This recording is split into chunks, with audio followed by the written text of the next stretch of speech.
Barbados, get up. Good morning. Good morning, Barbados. Good morning. Good morning to you. Good morning. Morning, morning, morning. Good morning to you. Good morning. Morning, Barbados. Good morning. Good morning to you. Good morning. Morning, Barbados. Good morning. Wake up, wake up, wake up. Morning to you. Good morning, everyone, and welcome to Friday the 17th of April, 2026, and I'm Pearson Bowen, welcoming all of you to a start of a brand new day, the fantastic day of Friday. Remember, as I always remind you, your first job is to say thank you to God for giving you life and breath and having brought you safely through sleep. You know the hymn, don't you? And then, remember, your commission today is to go out and spread love to others as well. So first your love of God, then your love of men, of other people around the world. Indeed, I want to remind you that's the Great Commission, the greatest two commandments ever given to us, and so we are required to be obedient to those. To those of you watching us on our streams on Facebook, YouTube, and our website, cbc.bb, good morning. Share your love, share the show. And of course, as you make your comments, comment to us as well. We'd love to read them. And I encourage you always, if you know of something or someone whose story has to be told and you believe we can do so, tell us about it by sending us an email. Our email address is right there.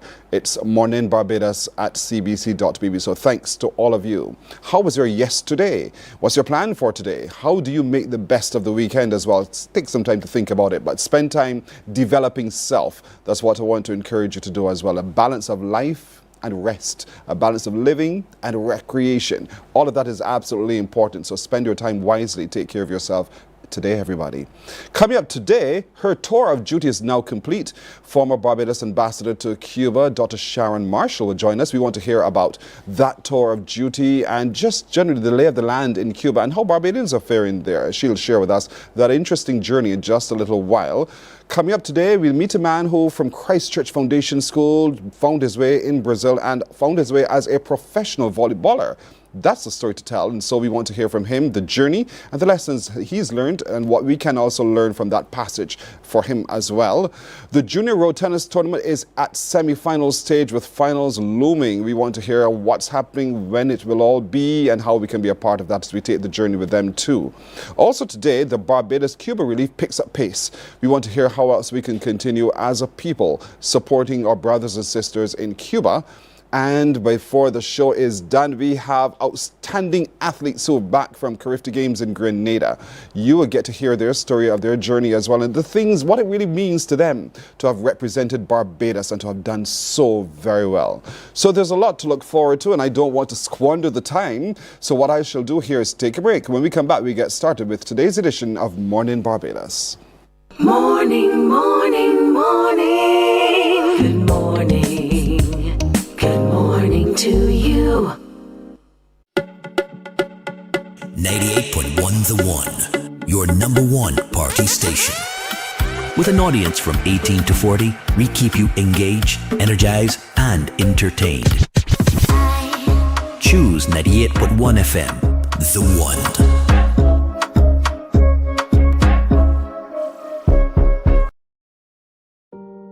Hey there, it's Mahalia. I want to share something that might be really helpful.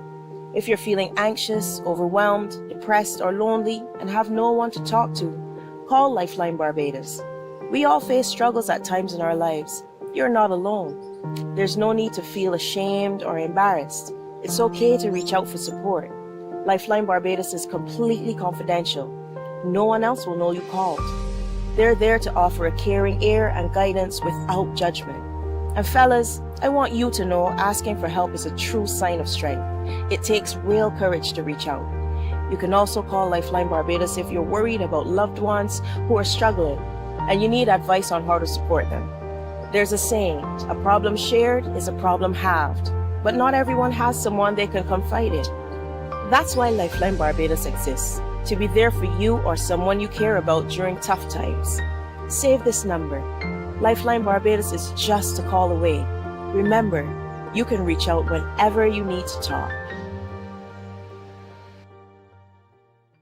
Books open your heart, your mind, and your soul. They are educational, entertaining, inspiring, and motivating. Are you an author of a recent book you want to share?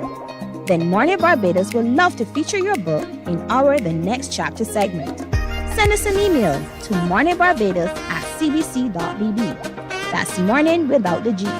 Come and let us turn those pages together.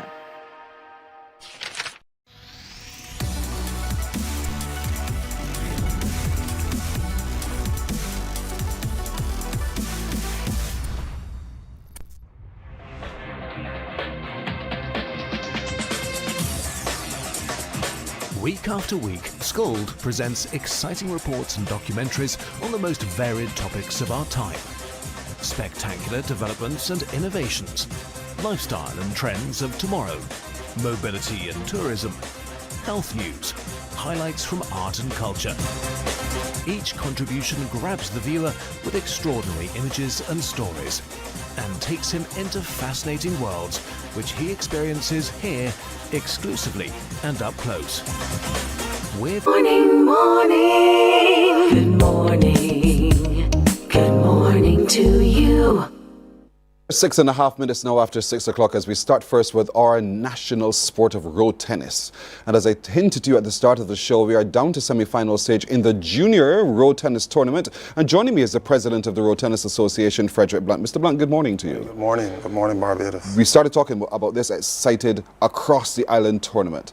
We're at semi-final stage. When are the semi-finals exactly? The semi-finals are on the 18th of... That's tomorrow. Tomorrow, Saturday, at the Belfield Courts in Black Rock, St. Michael. So tomorrow, Belfield Courts, Black Rock, St. Michael, starting at what time? At 11:30 a.m. All right. Who are in the semi-finals?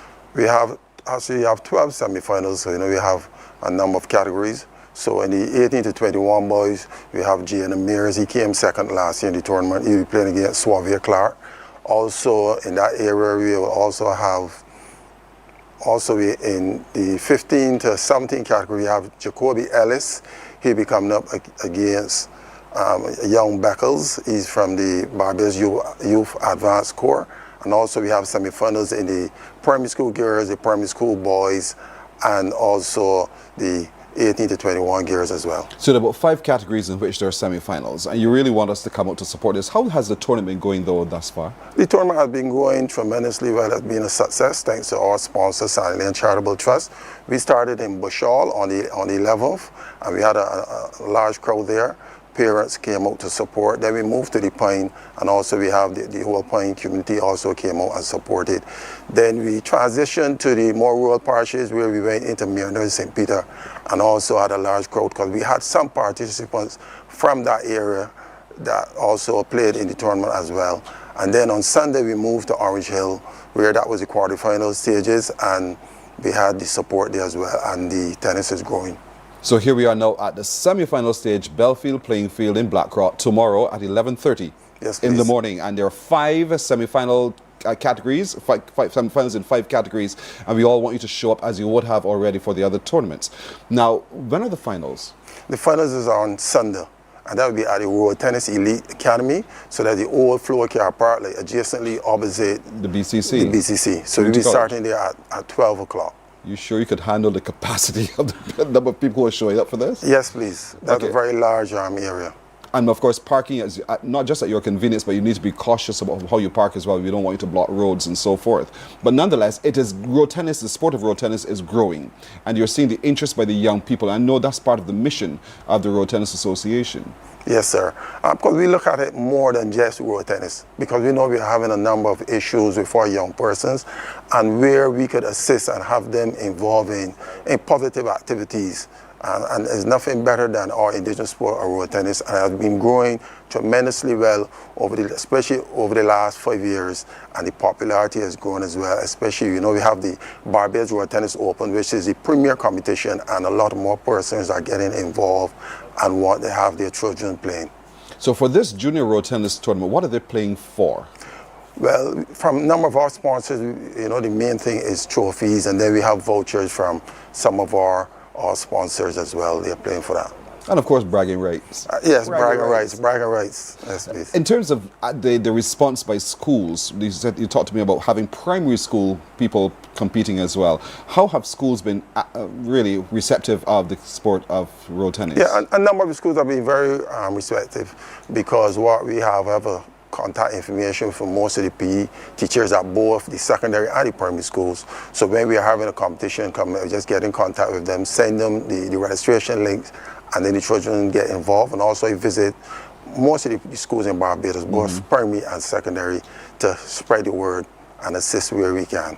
So tomorrow we want everyone to come to the Belfield playing field in Blackrock for 11:30 or before 11:30. Spend some time. And I know you're tending to wrap up around 3, 4 in the afternoon, so it's a pretty early experience for a lot of people. Food and drinks on sale, any of that happen? Yes, please. Yeah, food and drinks will be on sale. Yes, we try to finish at least by 3 o'clock, because we don't want to go too late. We want to get the children home and stuff like that.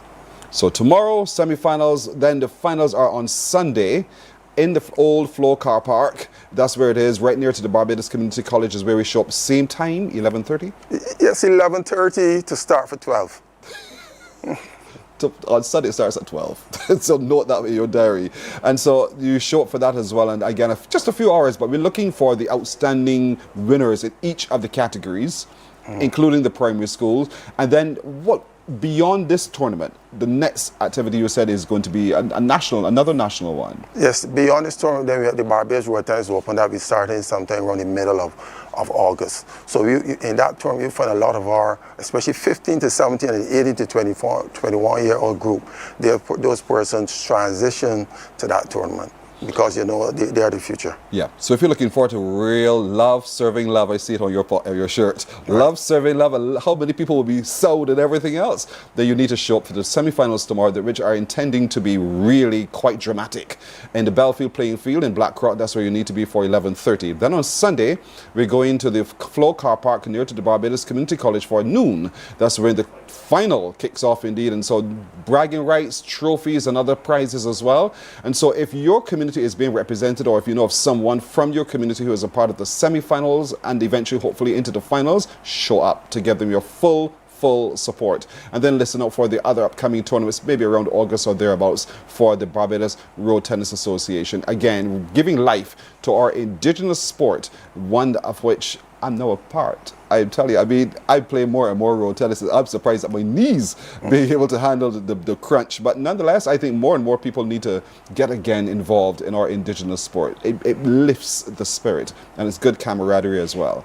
Mr. Blunt, thank you so much for joining us. I wish much success for the semi-finals and the finals and the upcoming tournament as well. I wish you and the association best. Thank you very much for the opportunity. You're very, very welcome.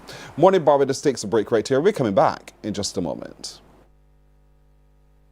Morning, morning, morning. Good morning. Good morning to you.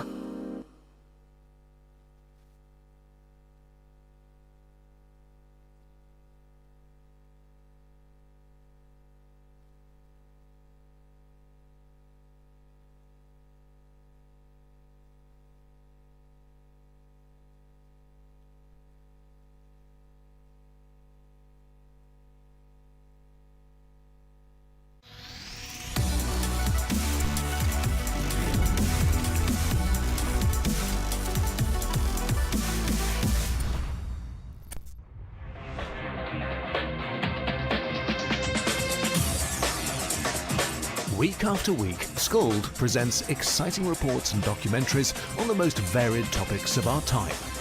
Spectacular developments and innovations, lifestyle and trends of tomorrow, mobility and tourism, health news, highlights from art and culture.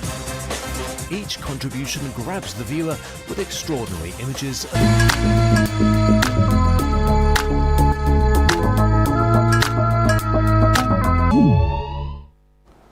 14.5 minutes now after 6 o'clock as we go to Cuba. Millie went to Brazil, we're going to Cuba, as a matter of fact, because former Barbados ambassador to Cuba, Dr. Sharon Marshall, has completed her tour of duty. And so we want to explore with her this morning the tour of duty, the difference she's seen since the tour of duty, and how we can really just sensitize us to realities in Cuba. Dr. Marshall, good morning to you. Good morning, Pearson. Thank you very much for inviting me. You're very welcome. First of all, thank you for your tour of duty. I know it has not been easy. 2024 is when you took up the request Indeed. to represent Barbados. Indeed. What did it mean to you to have been tapped to represent Barbados in Cuba? Actually, it was something quite unanticipated and a bit of a shock. Me? But then I came to appreciate the fact that I've done a lot of research, historical research on the relationship between Barbados and Cuba, the historical relationship. And I've published 2 books about the migration to Cuba and from Cuba to Barbados. I've presented a number of academic papers at various conferences and so on. Plus, I have a personal connection to Cuba. So, on reflection, it was not as odd or inexplicable an appointment. But working as an academic is one thing. You're now responsible for representing an island and the philosophy of what Barbados is in a different land. So, in preparation for taking up of that duty, what did you have to do to be ready? I had to get a crash course on diplomacy because I am a journalist by profession. But then I came to realize that the 2 professions aren't that dissimilar.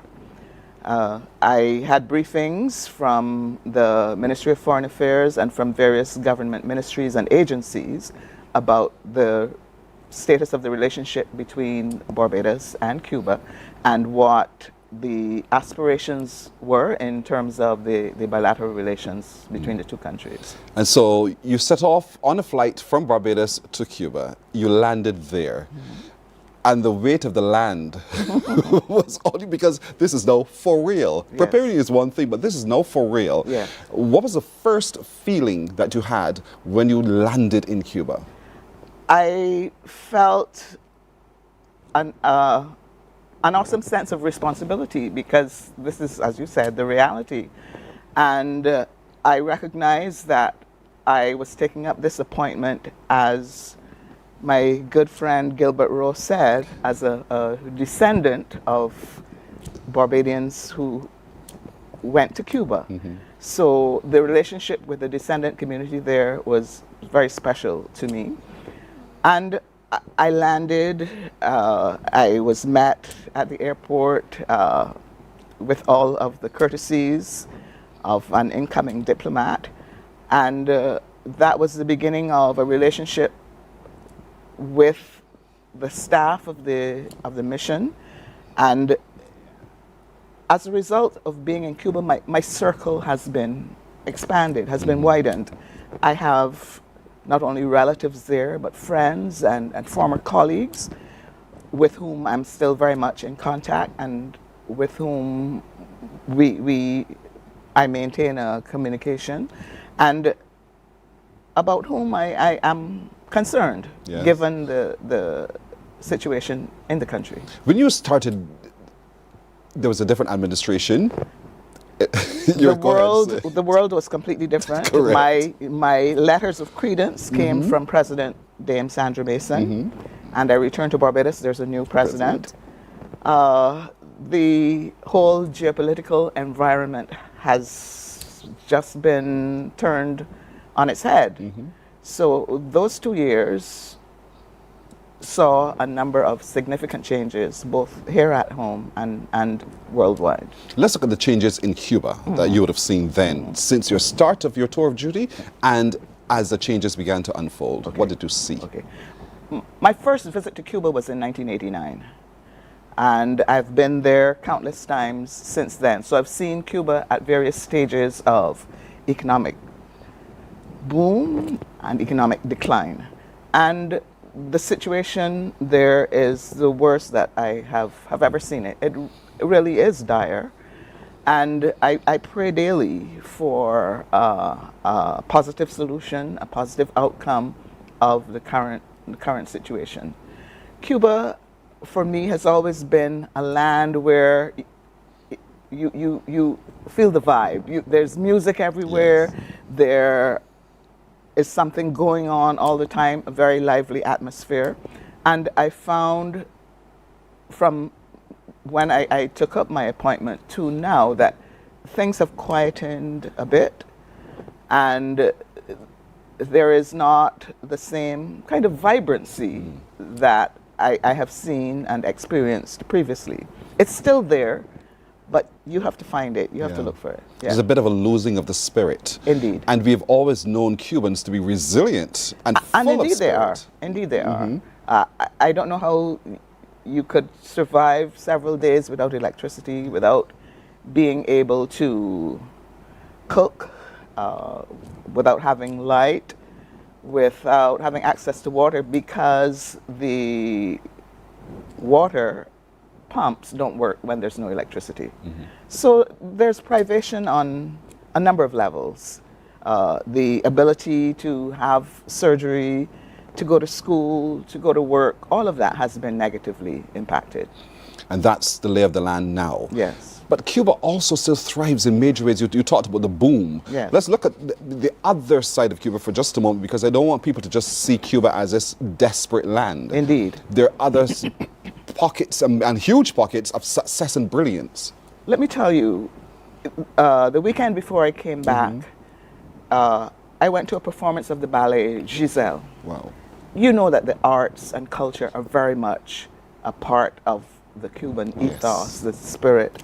And the theater had a capacity of 2,500, and all of those seats were taken. Wow.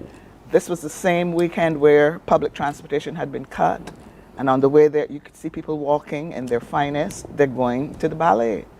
So for me, that was evidence of that resilience and resistance, that despite the circumstances, life continues. What lesson do you think we can learn from this as Barbadians? Oh, I learned a lot of lessons, which I think my fellow Barbadians could appreciate. I learned humility. I learned gratitude. I learned patience. When the light goes off here for 5 minutes, the Barbados Light and Power Company is...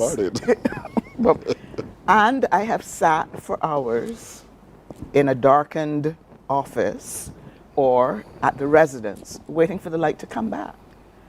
And that teaches you patience. Yes, I had a privilege which a lot of Cubans don't have. There was a generator. There are generators at both the residence and at the embassy, at the Chancery. But they operate on diesel. And there's a scarcity of diesel. So we had to be very judicious in how we used the resources available to us. There's so much. I perhaps need a trip to Cuba to learn patience. And I've had more than my fair share of bathing out of a bucket. Because that's, as we say, on record now. Yes, indeed, because you couldn't shower. The water wasn't running. So we very practically collected water when it was available. And you took your little cowboy and you did your thing. You did your thing. And so there was a lot of harkening back to some of the days that we thought we'd passed. Indeed. But you survived, and that breaks one's spirit sometimes. It can. It can, but for me, I had the privilege of knowing that this is not my existence forever. And that tempered my reaction to the situation. Yeah. The Barbadians, or there are those with Barbadian connections who are there. Talk to me about how you were able to bridge so that we build community, but then we have a greater understanding of why it's important also to come back. Yes. Barbados is a mythical place to the Barbadian descendants there. Their parents or grandparents left Barbados, and they recollect the stories that they told about life in Barbados. And I think every Barbadian descendant wants to come to Barbados to see for themselves, to experience their foreparents' homeland. We were able to have a regathering event in 2024 with the Barbadian descendants, which was greatly appreciated. We played games, we sang the Barbadian. National anthem and so. Indeed. And or folklore, folk songs. Yes, yes. And that was like a major event for them. When are you having the next one? And I had the privilege of going to a place called Baragora, which is in the province of Ciego de Avila, where there is a large West Indian community with lots of Barbadian descendants. And every 1st of August, they have a special celebration for Emancipation Day. And I was invited, and I fortunately was able to attend. I had sauce in Baragora. Of all places. And sorrow, you know. So the idea of Barbados is very much alive and well in these communities. But it's how do we, I'm going to use the word farm in a very positive way, how do we harness all of that passion, that desire for, the love of, that it works for Barbados? And as an ambassador there, that was part of your focus as well. Indeed. How do we bring business to Barbados? Indeed. The practicalities of doing commercial business with Cuba, you have to recognize the financial restrictions which have been placed on the country, and their inability to get the foreign exchange to pay for goods and services. But I think because of the bilateral relations, Barbados has been able to conduct a program where there are sports coaches who've been working here for a number of years. So there are other means by which these bilateral relations can be strengthened and are being strengthened. How do Cubans generally feel about the blockade, one, and the added pressure now brought to bear by the blockade of ships bringing supplies to Cuba? Well, I don't think that there is one reaction that I can say the Cuban people feel this. Of course, people are frustrated by the inconveniences, but there's a tremendous pride in their country, and they want to see a better future for themselves and their children, as people anywhere in the world do, and they continue to hope for a brighter future. You know, some of them have left. A lot of people have left in the last couple of years. They have migrated to other countries where they're able to improve their economic standing, and that has been one result of the very difficult circumstances under which most people in Cuba live. What's going on puts pressure on the administration there, the government administration, to be able to manage the system within which they operate, but still have the external pressure wanting them to change the systems by which they operate. Indeed. And so in your engagement at times with those officials, what are they saying to be what they project to be their future? There's some defiance. There is some insistence on their sovereignty and their right to choose what systems they operate by in the country. So I think one of the things that I should mention is that they very dearly value the relationship with CARICOM, with the countries of the Caribbean, because as you might be aware, the first 4 independent nations were the ones to break the diplomatic isolation of Cuba by establishing relations in December 1972. So the CARICOM community of heads of missions there are engaged in diplomatic relations with the Cuban authorities, not only as individual countries, but as a collective. We are hosted to a special reunion, a reception by the Cuban authorities, which diplomats from other countries wonder, well, why do we get special treatment? It's because the Cubans value the relationship that they have had with CARICOM for more than 50 years. And that dovetails beautifully into another segment we'll have later on, where we're asking Barbadians now to also give to Cuba and to help meet its needs in whatever significant ways that we can.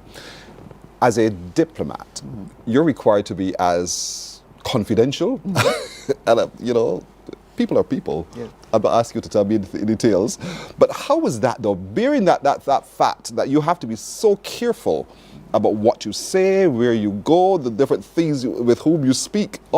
How heavy was that load? It was something that you had to manage. And as I told you, it was educational for me. As a diplomat, I had to rein in my natural impulses. Yes. And I'll tell you that I was very well managed by my first secretary at the embassy, who, as I said to her, you kept me under manners. Because, perhaps, Ambassador, you could say it this way. Yes. So I tell you, it was a learning experience for me. Let's talk about the workers at the embassy then, Yeah. who kept you under manners, Yes. so to speak. And because sometimes in ignorance, we don't quite understand the system within how an embassy operates. Could you explain that for us? The ambassador is the head of mission. In Cuba and in most of the missions, we have also local staff. So it is a combination of Barbadian and staff from the local community, in this instance, Cubans. Yes, Cuban citizens. And at least one or two of them have Barbadian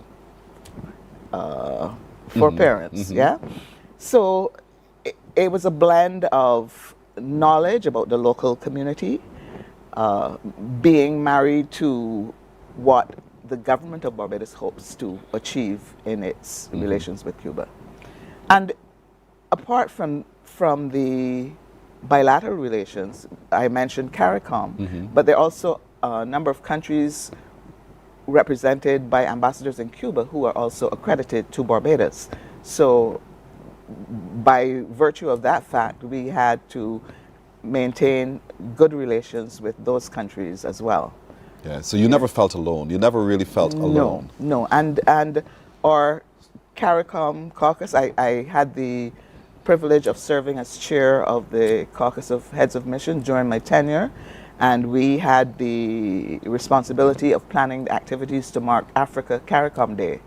And the CARICOM group has forged very close relations with the African group of ambassadors, and we have undertaken a number of activities. We had a football match, which we won. Yes. Yeah, we had a cricket match with the Cubans, which the Cubans won. Fair enough. That's okay. We give you one. Yes. But a big part of my remit was to showcase or highlight Barbadian culture. And we were very fortunate that for the independence, the first year in 2024, we had a staging of Dr. Stefan Walcott's Handel's Caribbean Messiah Nice. with Cuban performers. And this last independence, 2025, we had the privilege of having Chef Craig Greenidge, Wow. mixologist Damian Williams. We had a tuck band from Barbados, and it was a showcase of the best of Barbadian culture, which people thoroughly appreciated. I could well imagine. Yeah. Personally, how have you grown? Not just in terms of patience, how have you You mean grown? apart from my hips? No, I can't see that. But how have you grown within the geopolitical, what now you know? Yes. What changes have you seen in you? It has been highly rewarding because I have come to appreciate what Barbados means to different constituencies in Cuba. I mentioned the Barbadian descendants. There are some Barbadians who are sad at the mention of Barbados because they had friends or relatives who died in the Cubana crash here. Yes. So Barbados has that symbolism for them. And I was at a reception organized by the ambassador of Guyana, and a lady, she saw my Barbados flag pin and she came over to me. And she told me, you know, I went to Barbados. My husband and I, we were having trouble conceiving, and we went to the Barbados Fertility Center. And now we have a 3-year-old son. So that really touched me deeply. That's what Barbados means to her, the opportunity to raise a family. So it has helped me to appreciate Barbados. I love this country. Yes. But when I see how it is regarded by other people, I have a deeper appreciation for my own country.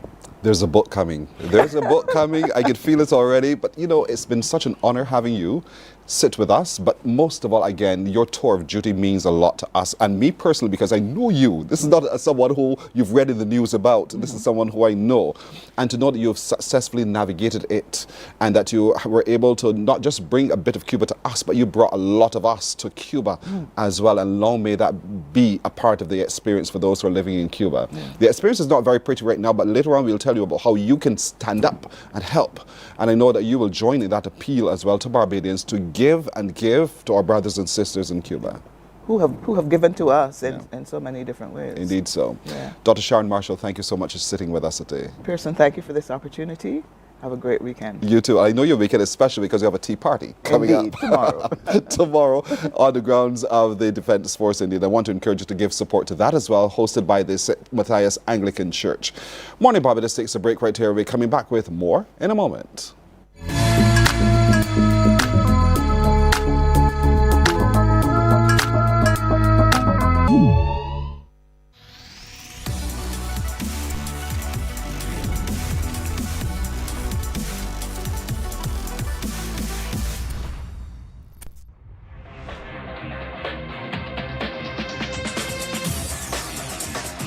Week after week, Scald presents exciting reports and documentaries on the most varied topics of our time. Spectacular developments and innovations, lifestyle and trends of tomorrow, mobility and tourism, health news, highlights from art and culture. Each contribution grabs the viewer with extraordinary images and stories and takes him into fascinating worlds which he experiences here exclusively and up close. We're there when companies and specialists develop super satellites for a global network in space and can look behind the scenes. Scald is a window to everything that is there or is yet to come. Fly with us through time to better understand today and tomorrow. You've always wanted that. Scald, a look into the future. Our world today is not the world God wants it to be. One of the reasons, which will surprise many, is that our planet, its governments, and its peoples are all living under the weight of Satan's rule. From the beginning of mankind's existence to today, human history is the written record of what it means to live under the rule of the devil. Yet that rule is coming to an end, and what a difference that will make.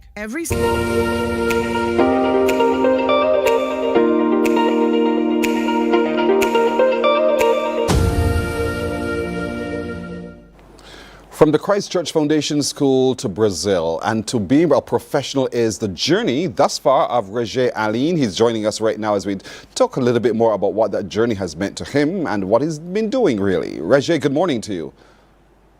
Good morning. Thank you for having me. You're very welcome. Thank you for agreeing to be a part of this. Are you in Brazil at the moment? No, I'm currently in America for my off season. For your? Off season. I don't understand that. What does that mean? We play a volleyball season, and then after that season, we have like a little break until the next season. So that's called the off season. So you're in your off season at the moment. The little boy from Christchurch Foundation School who, not so young, started the game of volleyball. And what was it about volleyball that made you think, yeah, I should try this. I should try my hand at this? Funny thing enough, I didn't even want to play volleyball. It was my brother-in-law, Kwame Ramsey, who introduced me to volleyball. He asked me like a couple times, but I always declined. And one day I just agreed to play, and it brought me here. But it did more than brought you there. It brought you all through life as well, because you were then picked up. You were in universities. You won many awards. And what got you then into Brazil? What was it about what you studied that got you to Brazil? Playing in Barbados for a couple of years and then going to America, playing at the different schools in America. I went to 2 different schools. I played 3 years at Quincy University, and then I transferred to Ball State University. And with the help of my coaching staff, he got me in contact with an agent, and I was able to get to Brazil from there. So you know you're playing professionally, is that right? Yes. What did it take to become acknowledged as a professional volleyballer? What's different? It's a lot of hard work. Is like throughout my time playing volleyball in college and in Barbados, like the difference between like college and then playing professionally is quite challenging, but you really get used to it quite quickly because of the transition and the development that you receive from all the people that help you to get you where you're. What role do you play on the court, by the way? Are you a setter, spiker, what? I'm an opposite hitter. You are a? Opposite.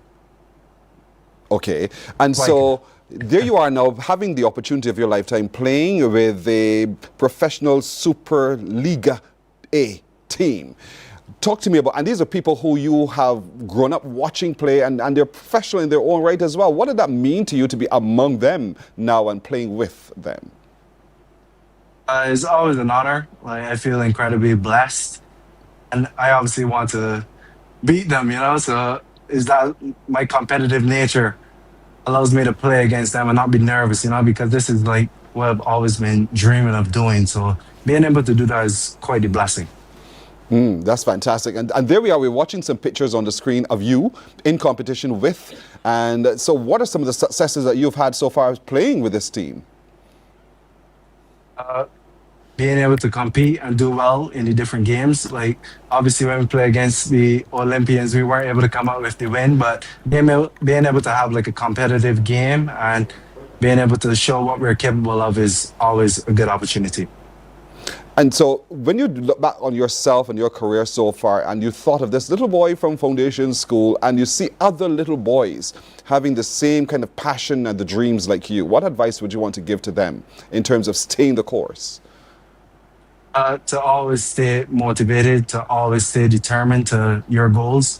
Because, like you said, I'm a little boy from Christchurch Foundation. I never thought that I would get here, although I had the ambition to do it. But to always stay determined and motivated to do that. And if they want a role model to look up to, like, I'm more than willing to help out or do whatever I can to continue that path for them as well. Along your journey, along your way, you mentioned your brother-in-law being a part of that inspiration to get into the game. Who else really helped you to be able to stick with the game and to get better at the game? I would definitely say my coach from Foundation United, Fernando Skeet. He was also a teacher at Christchurch Foundation, and he kind of developed my game. And to this day, I still send him like some clips of me playing volleyball, and he still gives me tips. So. What's the trophy you're holding? There you are shaking hands with the director of sport in Barbados. And so you came through the Christchurch Foundation School. Did you play in any other local teams while you were here? I played for Foundation United. And that team was coached by Fernando Skeet, and also Kwame Ramsey was a player on that team and now assistant coach. Dream for me just a moment of what you see as the future for Roger Aline. Playing at the highest level, like, that's still the goal, and that still always is the goal, will always be the goal. I also want to bring my skills back to the national team and help us to advance further into like the international stage, We can do that for real. We would love that. But you're playing now in a professional volleyball in a league in Brazil. Do we have similar leagues here in Barbados, even as amateur as we are, that you think can mirror or can benefit from the league in which you play? Yes, we have third division, second division, first division there in Barbados. I started playing off my first game was actually a first division game. And this was before I even got to play for like my school team. And I feel like the level is really high in first division and second division. And like the competitiveness of Barbados really helps you to, really prepares you for college and professional. As a professional, you're on contract, and so you have to prove yourself every time contract renewal time comes around for acceptance or renewal of your contract. Are you satisfied you've proven enough to be recontracted? Yes, I think so. But obviously, you have, like every day at practice, you have to train hard as you can. Every game, you have to train as hard as you can. But you can't let that be your standard. You have to always go above and beyond for whatever your team may need, because you're not just doing it for yourself, because volleyball is a team sport. So doing it for the team and doing it for the fans and doing it for Barbados, like that's on my mind every day, and that motivates me to keep going. Is the life of a sportsman worth it? Yes, it is. Why do you say yes? Yes, it is. Because it really gives you a lot of connections, and it really develops you like as a person and as a player.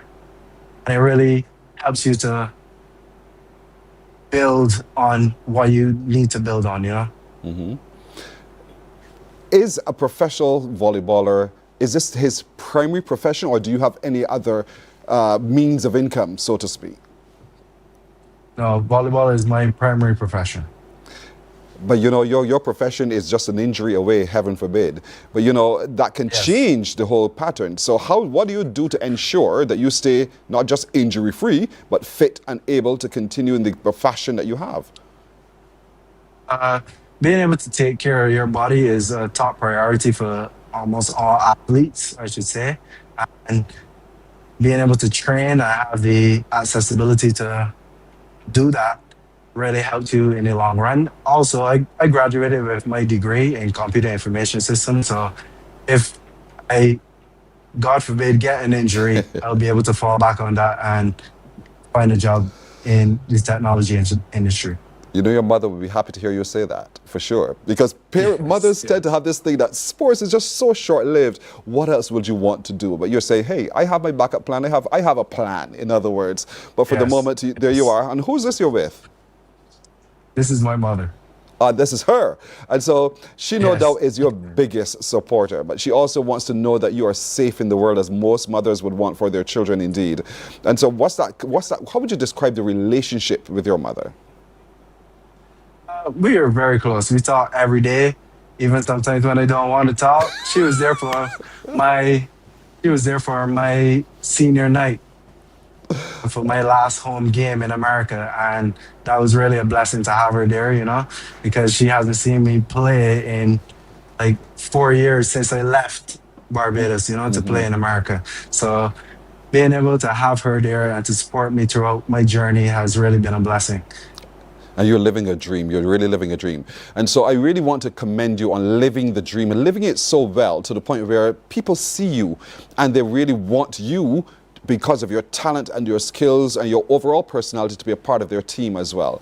And so give us a sense of because you track your career, you track what's happening with you in terms of outcomes, in terms of wins and losses, and in terms of the number of points you've scored. What does your scorecard say?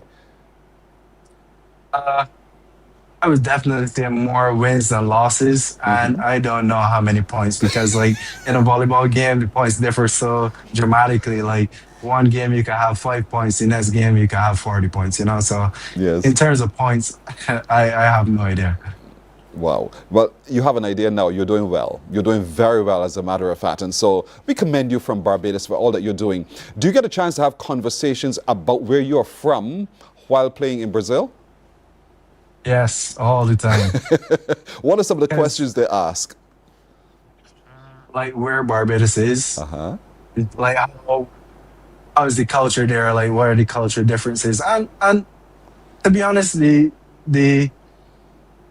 there's not really much of a difference in culture in Brazil and Barbados. Like they're so similar. Like it was very surprising for me when I first got there as well.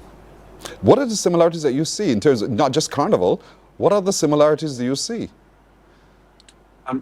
Just Because here in America, when you walk past somebody, it's common not to say good morning. But in Brazil, it's common to say good morning. The Nice. cuisine, like rice and beans and chicken, like come on now, that's a common thing in Barbados. Like obviously, I love to share like the Bajan cuisine, like the macaroni pie and stuff like that, the cuckoo. But All the good food. The good food. yes, yes, Yeah, man. yes. But Rajay, I thank you so much for joining us. I wish you only the very best indeed. I'm sure Mummy's watching, and Mummy's so no doubt beaming brilliantly and calling up all of her neighbors and friends to say, look, my boy is on TV. So all the best to you with success straight ahead. I wish you only the very best. Thank you. thank you very much. Thank you for having me. You're welcome. You're welcome. Rajay Aline, student of the Christchurch Foundation School, started later in life, but boy, look at him. He's a professional volleyballer now playing in Brazil in the Superliga A. And so he is living his dreams. That is possible for your child as well. Just give great consideration of it. Mornin Barbados is back in a moment.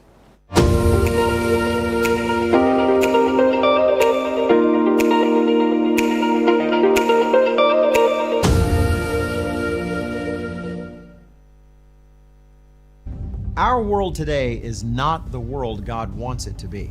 One of the reasons which will surprise many is that our planet, its governments, and its peoples are all living under the weight of Satan's rule. From the beginning of mankind's existence to today, human history is the written record of what it means to live under the rule of the devil. Yet that rule is coming to an end. And what a difference that will make. Every Sunday at 9 a.m. on CBC TV 8, tune in for Tomorrow's World, sponsored by the Living Church of God. Some ask, what makes Barbados so special? We at Mornin Barbados say it's you, our exceptional youth. You are talented, resilient, and inspirational. You are the epitome of the Barbadian spirit, testing the boundaries of your creativity. If you are an entrepreneur, artist, baker, designer, author, or have done anything you think should be highlighted, email us at morninbarbados@cbc.bb. Let us show the world our exceptional Bajan youth. Morning, morning. Good morning. Good morning to you. Now, we want to remind you of the reason why Barbados is standing in support of Cuba. And there's a relief effort being put on by the Hibiscus Sports and Culture Foundation. This is led by their cultural director and logistics coordinator, Akili Hall. Akili, again, good morning to you. Good morning to you as well. Remind us of how this has been going, this effort. Well, it's honestly been going very, very well in terms of the outpouring of support that we've received, in terms of the people who have helped us. As we said before, UE is one of the donation points. So if you have any goods or anything that you want to take to Cuba, or that you want to give to the humanitarian aid in Cuba, you can go to UE and drop them off at the Guild of Students, and they will be kept there for safekeeping until we travel, which is going to be happening very soon on April 27th, from April 27th to May 9th, where we'll be giving these donations to the Cubans. As stated before, in the last segment, they're in dire straits, and they really do look up to Barbados not only as was stated before, a mythical place, but also a place of friendship, a place where they have brothers and sisters, where they have family members, where they have individuals that care about them. So it's really important that they know that we truly stand with them. So once again, imploring and thanking Barbadians for all the help and care that they've already shown us so far. So we want in kind, in terms of clothing, dry goods, non-perishable items, but we also want in cash, in terms of a donation. Yes, Remind please. us of that. Right. So we're moving more towards towards collecting more cash or funding donations for right now, because of the fact that we need them to be able to take the goods to Cuba and to pay for the delegation that is going to be going there. So we're imploring individuals to send to our account, which will be on the poster that will be shown soon, where you can send your funds, and every single cent will be used to make sure that the Cubans know that they have support and are able to tangibly receive that support, and as soon as possible, because that's what we're trying to do. as yeah. Yeah, you're traveling on the 27th. Yes, please. Into Cuba. You're hoping to take what you have already so far down. Yes, please. But this is an ongoing effort because the need is not met with one donation alone. No, it is. And so we don't want people to grow tired of this. If you look at your screen now, you will see that you make your cash donation via the account at the Barbados Public Workers Cooperative Credit Union to account number 163478. I remember that because we said it like that. Yeah, and into the account name, Movement of Humanitarian Aid, for Humanitarian Aid. And Yes, so that's please. important. But all of your proceeds will also go towards medicine that is so badly needed in Cuba. Yes, Solar please. panels and batteries to assist with the energy crisis created by this blockade. Yes, and please. all of this is critical. So money helps the mayor to fly. Yes, so we need please. the money as well. Yes, please. Now, I know you shared with me before we came on the air that people have really been showing up and Yes, showing please. and bringing their donations. I really want to take a look, if we have the pictures ready, producer, that we can share with people of people stepping forward and making donations. Are donations also still being accepted at the Israel Level Foundation? Yes, please. I believe so as well.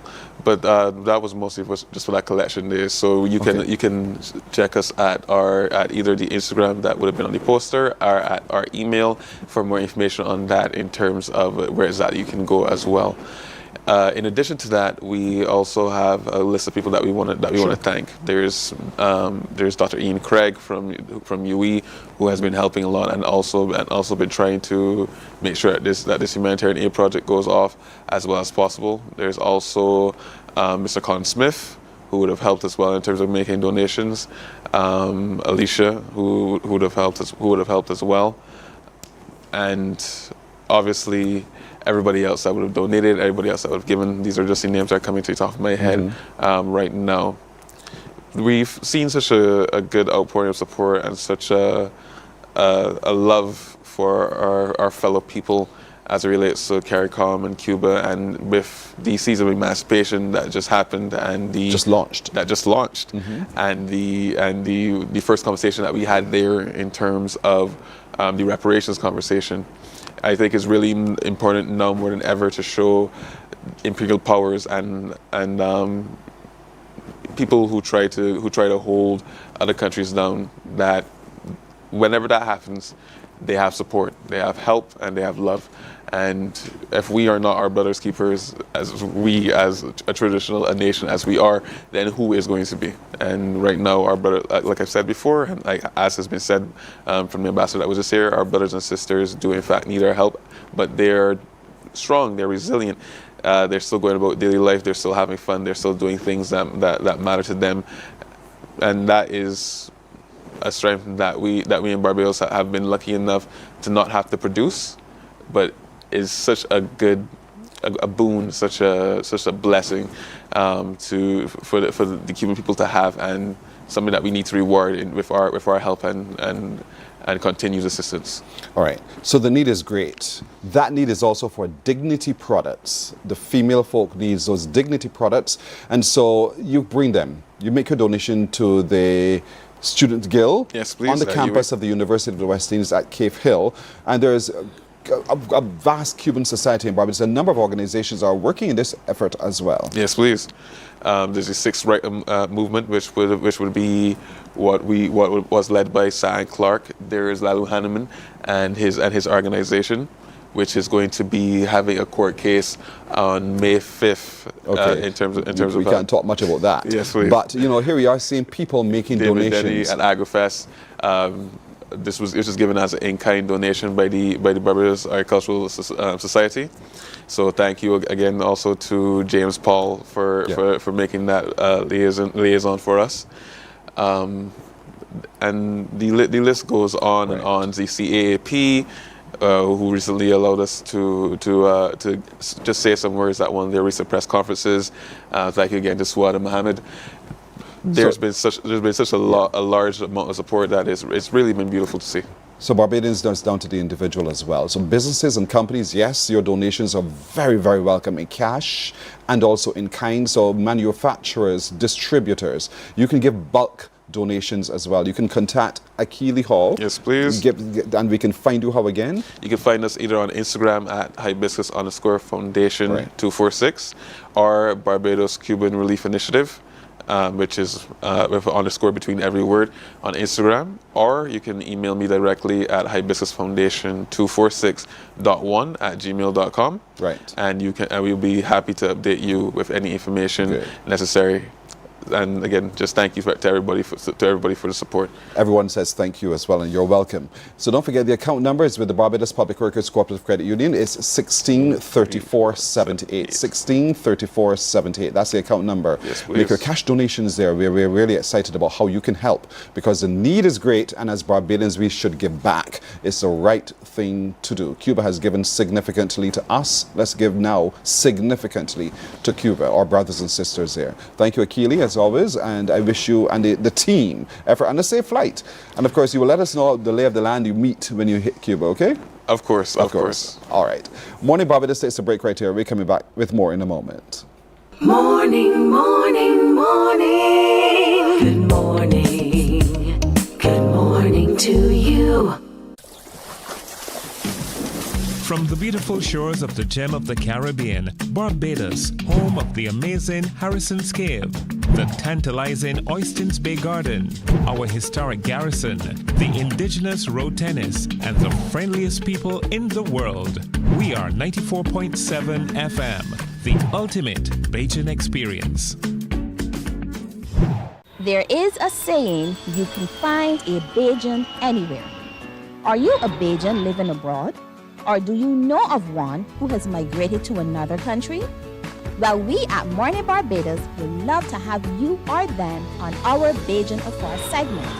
Share your amazing stories, experiences, and how you have adapted to a new culture. Send us an email to morninbarbados@cbc.vb, and together we will travel the world.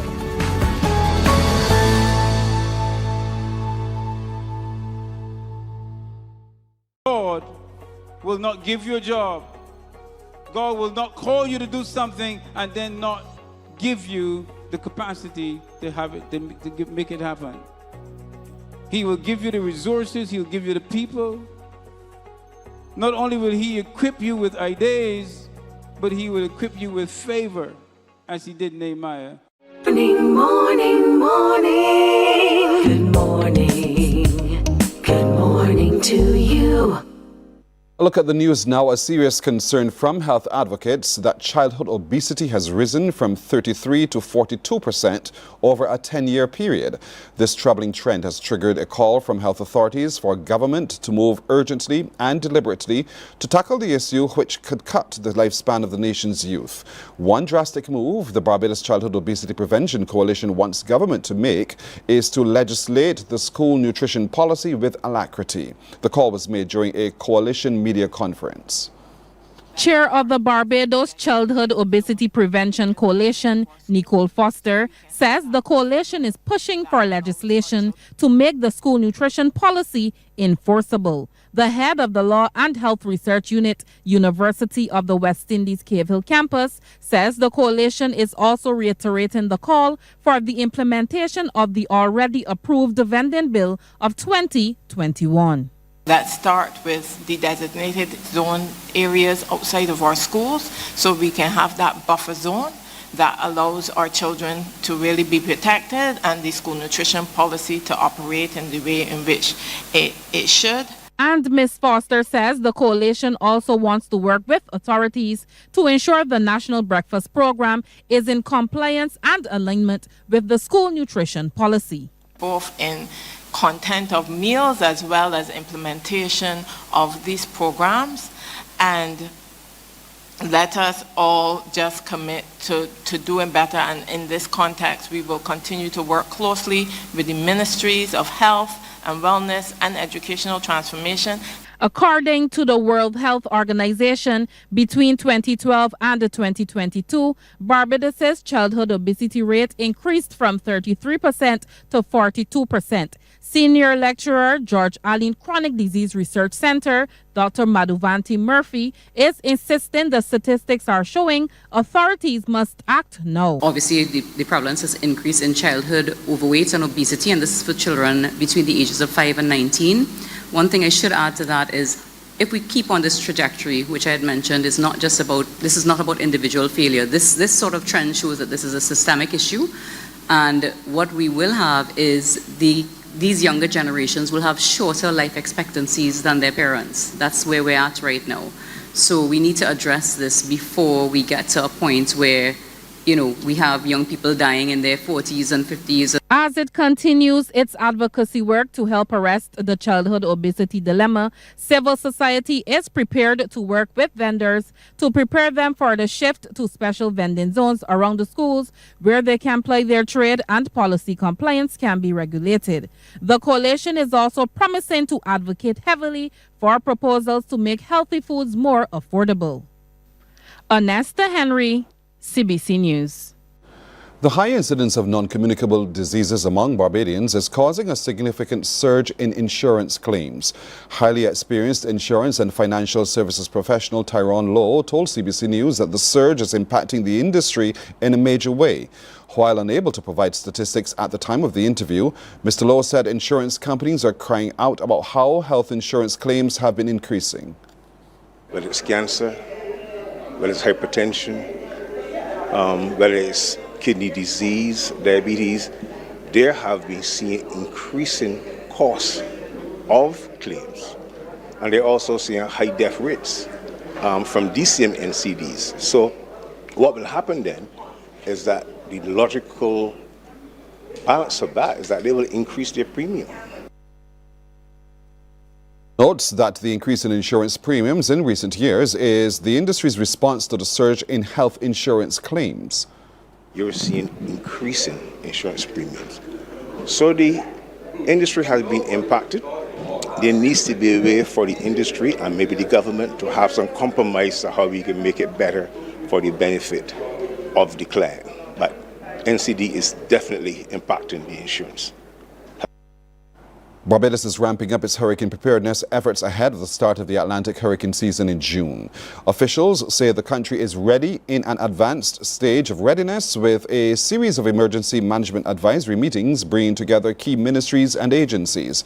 Speaking on the matter, Program Officer with the Department of Emergency Management, Simon Aline, says coordination access across sectors remains a top priority. Over the past couple of weeks, we've been having a number of emergency management advisory council meetings at DEM, and the heads of the standing committees meet at these meetings to give us an update on their ministry and the department about any challenges that they have and the ongoing process of readiness for Barbados. As you know, the hurricane season is just starting in June, and right now we are trying our best to ensure that all of the players don't only be ready, but also understand what their role is in terms of coordination, in terms of response, and of course in terms of recovery. Mr. Ali was speaking outside of a workshop hosted by the Barbados Hotel and Tourism Association and said it is important that those in the industry pay close attention to the issue of preparedness.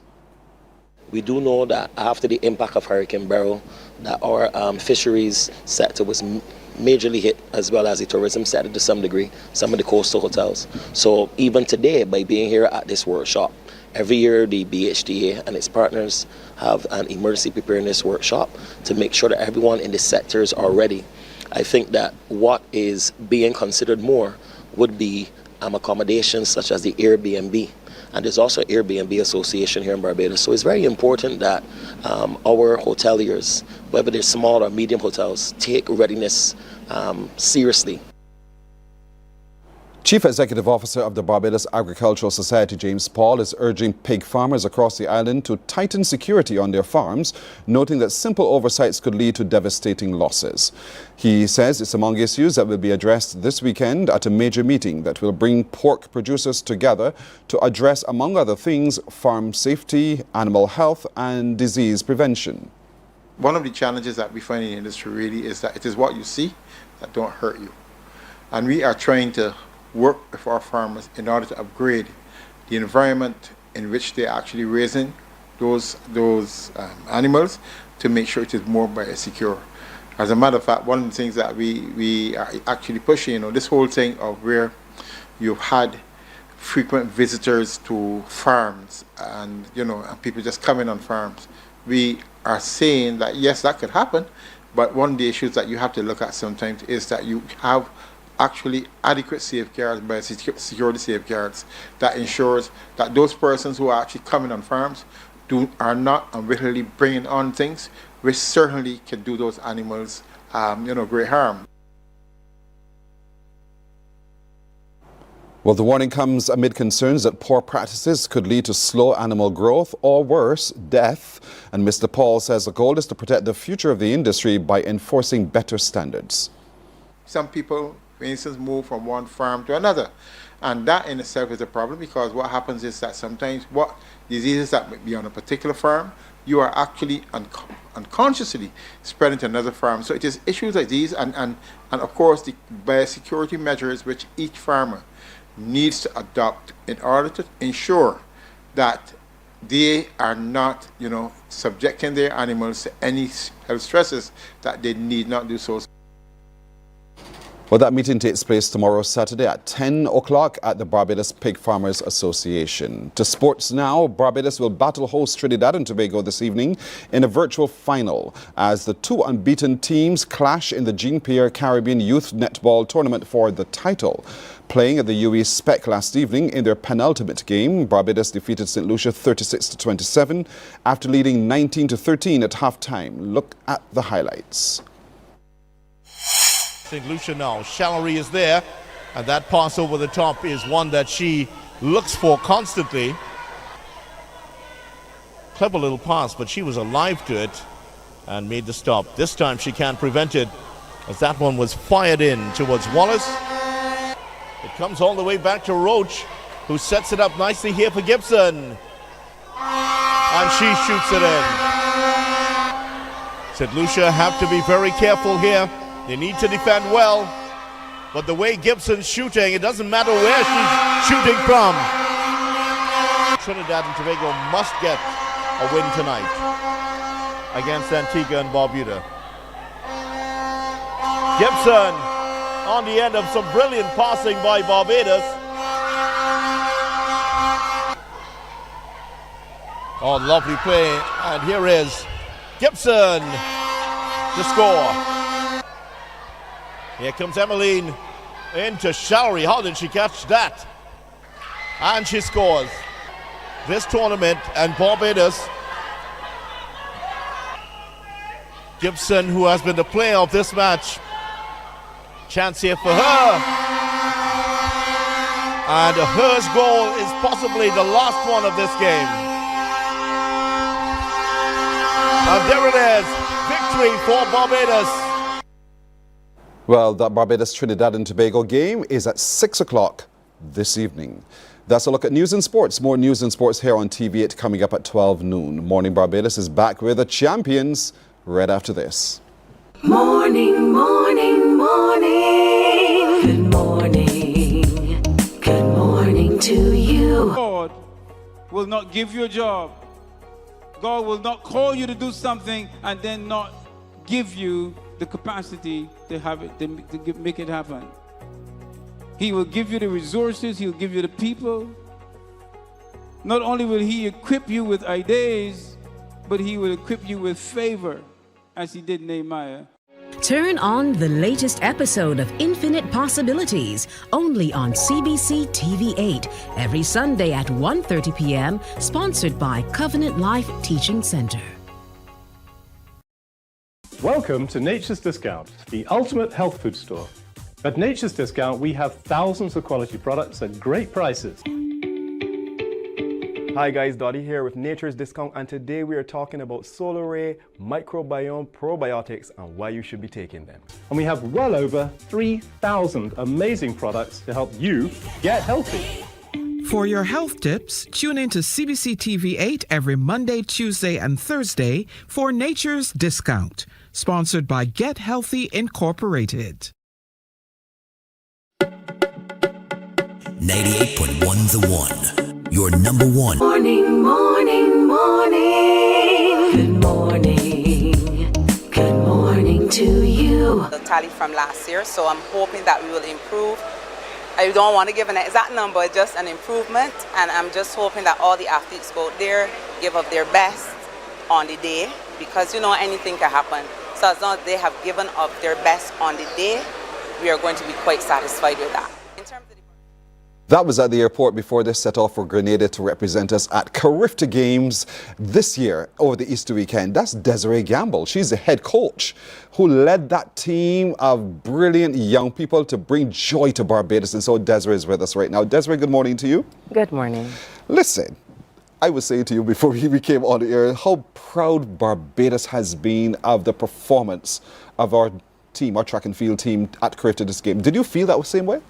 Yes, I was extremely pleased with the team's performance because, as you know, we had BSAT the week before. We had some very good performances there.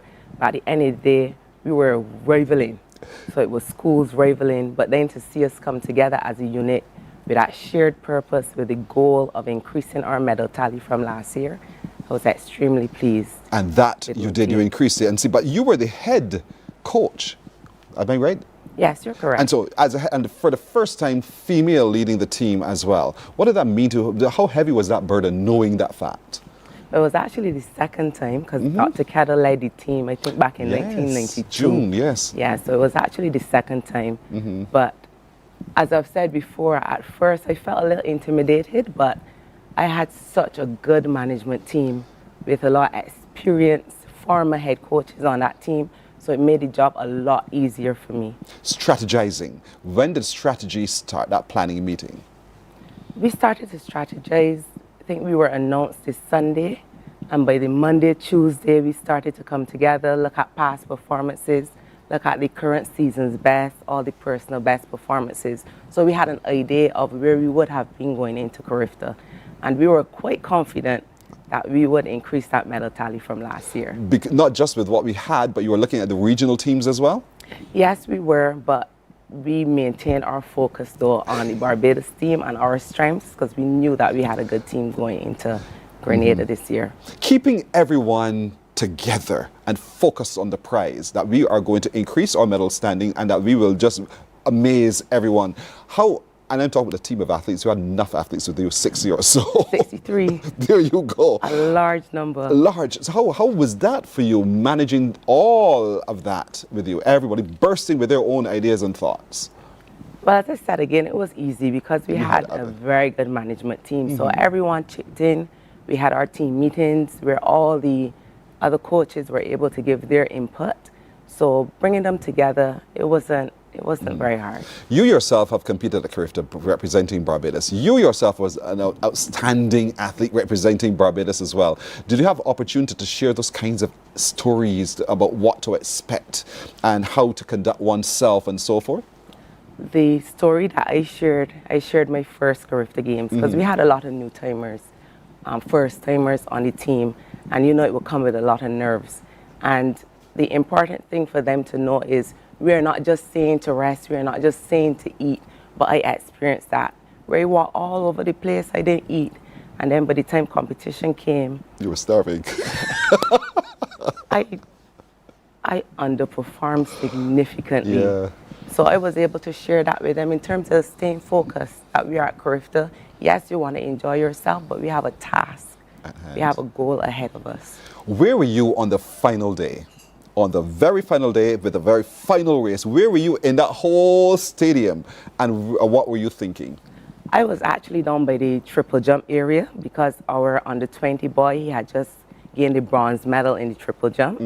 So that's where he was. And when I saw the teams coming out, I was like, for me, I was like, it's soon over.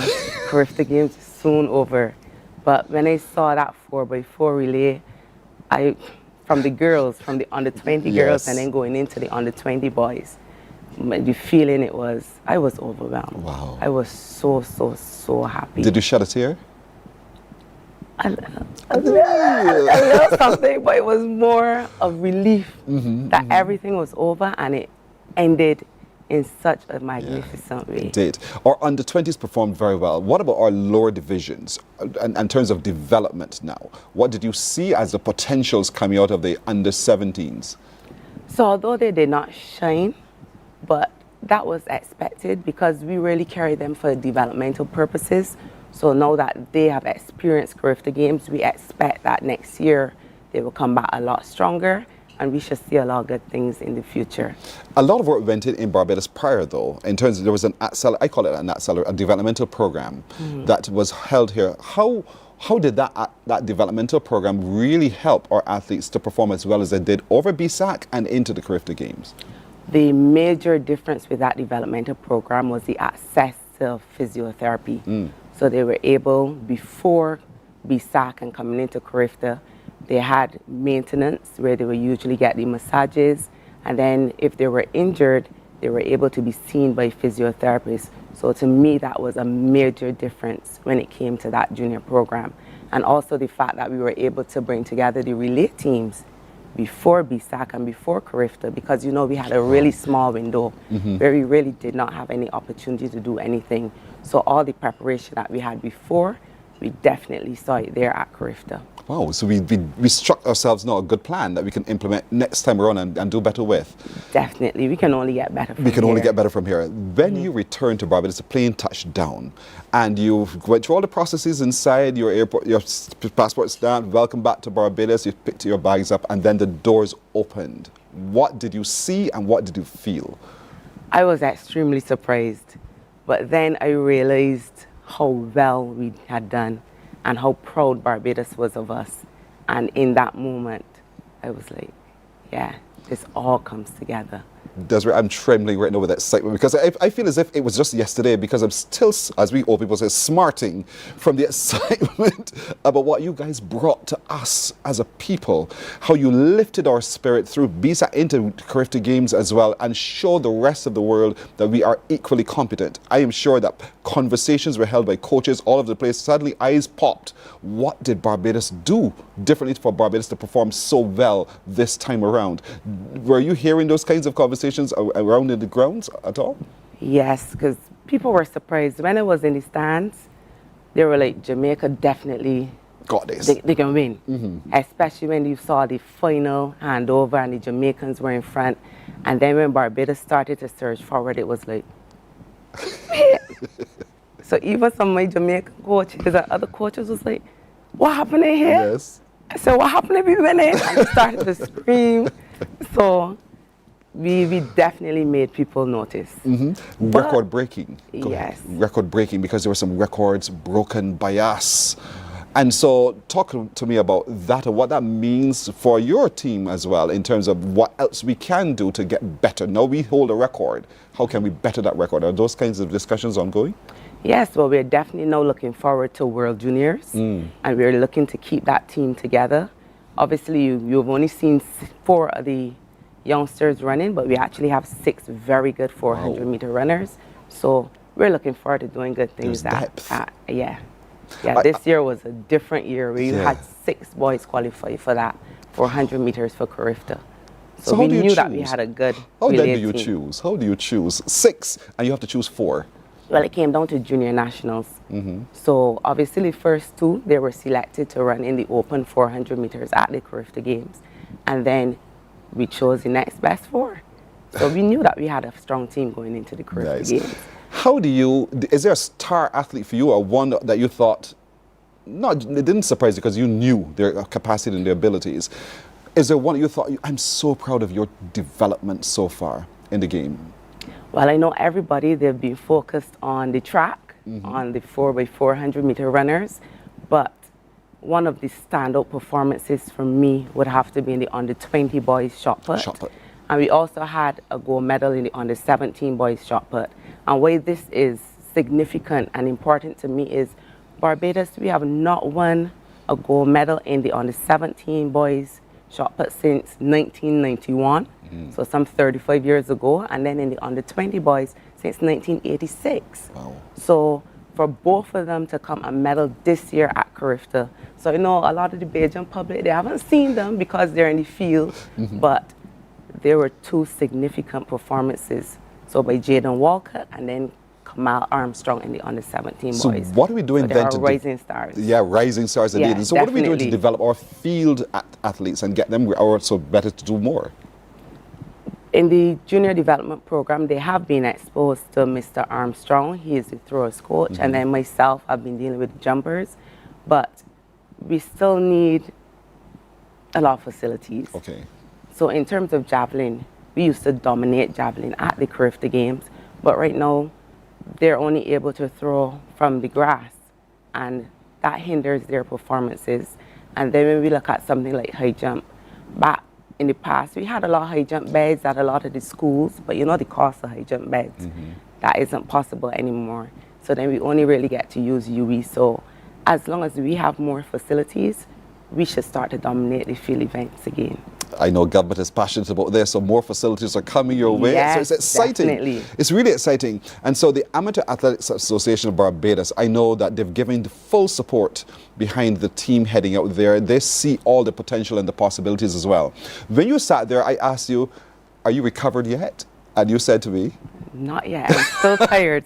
Still tired. Because? Because I returned to Barbados last week, Tuesday, and then by the Wednesday, I was on a plane headed to South Carolina with the SMS track and field team. Wow. How did you do? They did well, especially the jumpers. So it's a matter of letting them be exposed, being able to see universities, because we toured the University of South Carolina. We also toured Benedict College. So it's giving them that exposure and seeing what scholarships can be like. And that is what we aim to do, make sure that they get the most out of the track and field experience. Knowing the desire of Barbadians now for more, to see more of the speed on the track and to see more of the leaps and the throws and everything else right now, in terms of their calendar of activities, so that we can all come and shout and make mere noise in the stands in support of them, have you increased the number of opportunities for athletes to have local competition? Are you looking at that at all? Well, the AAB's calendar has already been set. So we have some meets from April all the way till June. So I'm looking forward to seeing the public coming out and supporting us, because we usually don't have a lot of spectators at the meets. So please, please, asking everybody come out and support us. Don't let's wait until it's BSAC and going into Carifta. We need all of that support now. That's right, Bajan. So don't just talk. Walk the walk, man. Let's get out there and show our full support to these youngsters. The depth is clear, as Ms. Gamble said. There's so many, but you could only carry only so few. And so all of them are bursting with energy and excitement to continue to amaze you. So David Seeds is saying congratulations to you, coach, on the great performance of Team Barbados at the Carifta game. All of our congratulations for Pat Ben, who is watching from New York. She says to Team Barbados on the entire track and field. Marcia Rock is saying congratulations to the Barbados Carifta team. And everywhere, this is where you go. Are you hear this, right? Yes. Well done. Everywhere. And on Mornin Barbados, we say to you, well done. We are so proud. You brought the biggest medal haul in a long time with gold medals, 6 gold medals. Gold medals. We are smart in that. Performing fourth, we came fourth, but who cares? We did well. Eleanor is saying, I'm so proud of these young people, so talented. Aim for the best and strive for excellence and represent Barbados well wherever you are. And that's because of you and your team. Thank you so much, Desiree. We wish you and your team better and best as we go forward. Thank you very much. You're welcome. We'll take a break here. When we come back, we are going to meet some of those outstanding people who represented us over the Easter weekend and more in a moment. Morning, morning, morning. Good morning. Good morning to you.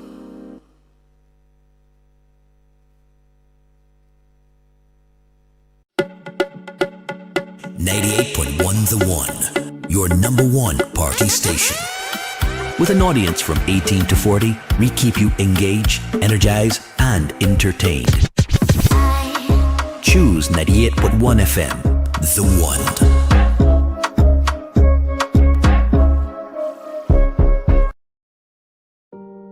Hey there, it's Mahalia. I want to share something that might be really helpful. If you're feeling anxious, overwhelmed, depressed, or lonely and have no one to talk to, call Lifeline Barbados. We all face struggles at times in our lives. You're not alone. There's no need to feel ashamed or embarrassed. It's okay to reach out for support. Lifeline Barbados is completely confidential. No one else will know you called. They're there to offer a caring ear and guidance without judgment. And fellas, I want you to know asking for help is a true sign of strength. It takes real courage to reach out. You can also call Lifeline Barbados if you're worried about loved ones who are struggling and you need advice on how to support them. There's a saying, a problem shared is a problem halved, but not everyone has someone they can confide in. That's why Lifeline Barbados exists, to be there for you or someone you care about during tough times. Save this number. Lifeline Barbados is just a call away. Remember, you can reach out whenever you need to talk. Books open your heart, your mind, and your soul. They are educational, entertaining, inspiring, and motivating. Are you an author of a recent book you want to share? Then Mornin Barbados would love to feature your book in our The Next Chapter segment. Send us an email to morninbarbados@cbc.bb. That's morning without the G. Come and let us turn those pages together.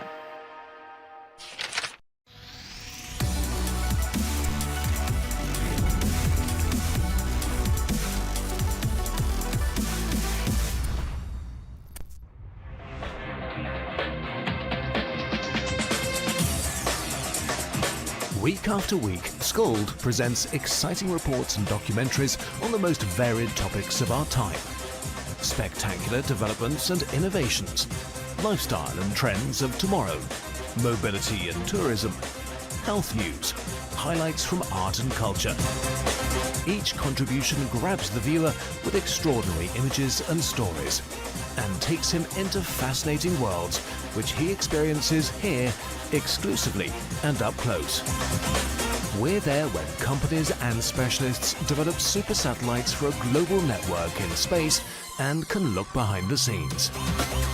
Scold is a window to everything that is there or is yet to come. Fly with us through time to better understand today and tomorrow. You've always wanted that. Scold, a look into the future. Our world today is not the world God wants it to be. One of the reasons... Morning, morning, good morning, good morning to you. Return befitting of champions as family, officials and track and field fans took every vantage point at the arrival hall of the Grantley Adams International Airport to celebrate the first set of athletes arriving from the 53rd Carifta Games in Grenada. Their achievement of surpassing last year's medal count of 14 with a tally of 17 medals, 6 gold, 3 silver and 8 bronze will be further acknowledged. Even on arrival at the Grantley Adams International Airport, they were still bursting with energy, as you just saw in that Damien Best report. And as I told you, I've been telling you, we are so immensely proud of every one of them. Each of them put in heart and grit, and whether they won or not, it didn't matter. We saw the grit in competing, representing this island at the recently held Carifta Games. And so join me this morning. Right now, next to me was the youngest member of the team, only 13 years old, Jelino Hamlet, who is something special. We'll talk to him in a moment. Good morning to you, Jelino. Good morning. Good to have you. Ashlyn Simmons, who perhaps is one of the seniors, but she done so amazingly well with gold medals galore around her neck. Representing Ashlyn, good morning to you as well. Good morning. Kamal Armstrong, the Coleridge and Barry School, dare I say, in shot put winning gold as well. Kamal, good morning to you. Good morning. And coming in with a bronze medal in the girls under 17, under 20, 4x100 meters relay is Afia Greenwich. Afia, good morning to you as well. Jelino, though, Barbadians suddenly discovered you. We discovered you because you broke some long-standing records at BSAC. And everybody wants to know, how did you get so fast and where did you come from? Did this surprise you? Not really, because I always do a lot of training at home and club and stuff. So it didn't really surprise me. Did you set about having records as part of your personal achievements that you wanted to achieve? Yeah, I always wanted to break the records at BSAC and further records in under 20 and stuff. And then with all of that success, you were selected to be a part of the Barbados team. And did you feel pressure? Did you feel as if, oh my gracious, I can't let anybody down? Did you feel that way? I kind of felt a little pressure in the 400 out when it first started. I felt like it. How was that for you? What happened? I had a lot of nerves and my surroundings were really loud. So yeah, you didn't quite hear? I can't really hear the gun. So were you sure it was you, or did you hear just the gun that said stop? And then you wondered, wait, who did what? Or did you know it was you? I know it was me because it was blatant. It was blatant. And but when you looked down that track and you saw the possibilities and you saw the other fellas around you, you knew you could beat them, right? Yeah. And then it's like, gracious me, you felt as if you let the team down. How did you pull yourself back so that you could continue competing to win the medal that you've won? I pulled myself back in 200 next day. I qualified for the final, and I also PB. Yeah. And that meant so much to you. Did you have support of the fans in the stands at that point saying, Jolino? I believe I had a lot of support in the stands. Your career in track and field, though, what do you want eventually to be able to achieve in this sport? I want to get a scholarship further in the future. I also want to qualify for the world junior, and the Olympics. And are you working towards those? Yeah. You're turning 14 on Monday coming. You have any plans for your birthday celebration? I want to go to a classy restaurant. He wants to go to a classy restaurant. I hope so for your sake. I mean, you've done so well. I hope you get that desire because you've represented Barbados so well to go to your classy restaurant. What did your mother or brothers, sisters, whoever say to you on your return to Barbados? They were all proud of me. They said that they give me a lot of gifts and stuff for all the achievements, and yeah. So the classy restaurant is a gift for her, perhaps. All right, Jolene, we're so proud of you. You're really, really special. You broke the record of Jonathan Jones, right? I believe so. Yeah, it doesn't matter to you. It does not matter to you. Ashlyn Simmons, here you are now. I mean, we know you are brilliant in distance running, but gracious me, at the Carifta Games, there's a race I want to show where you really had to dig deep and keep going. Let's talk a little bit. Do you remember that race, the 1500? Let's start with the 1500. Strategize for me how you set about that race.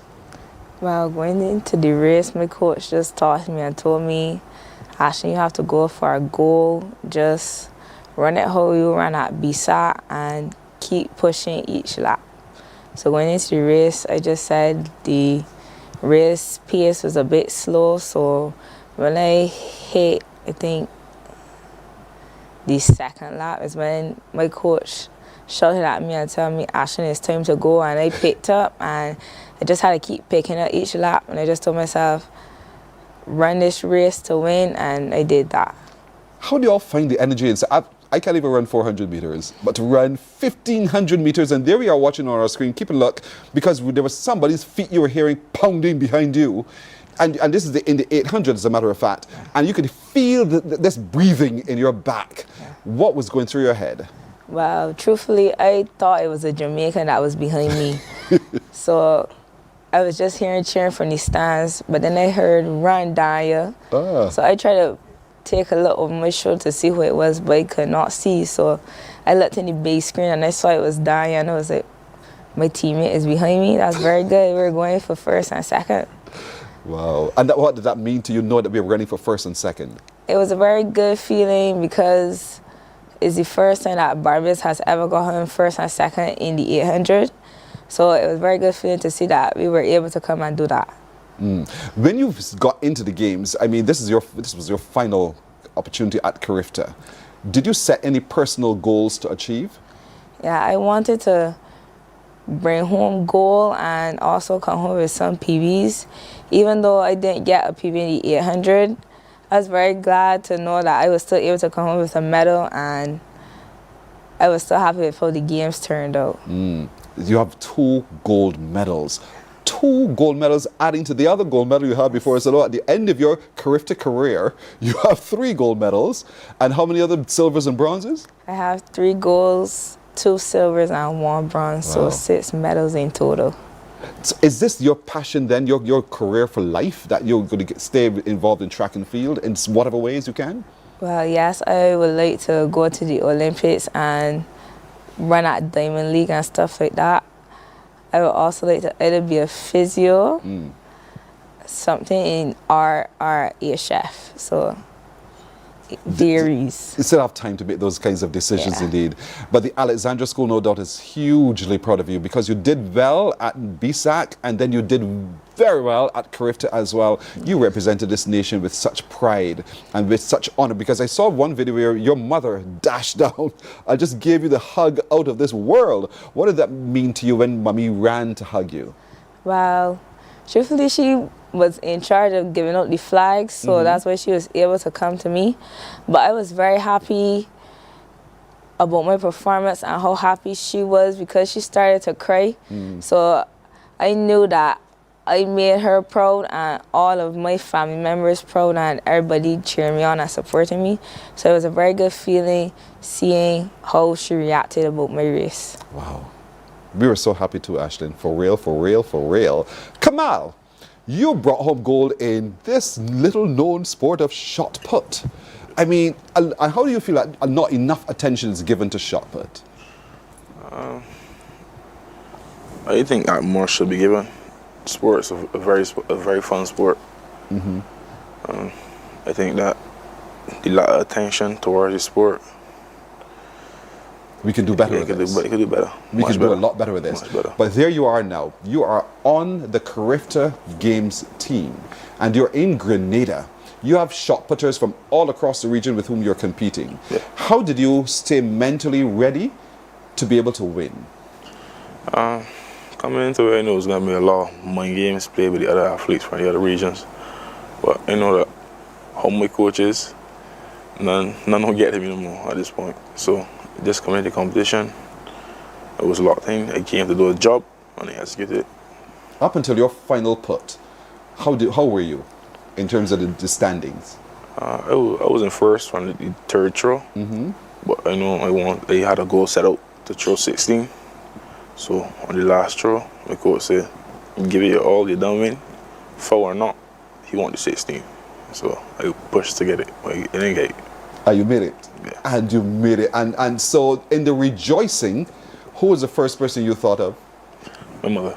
Why? Because all the driving, all the morning training, evening training, picking me up from CP on late nights. I know the first body that had a good was my mother.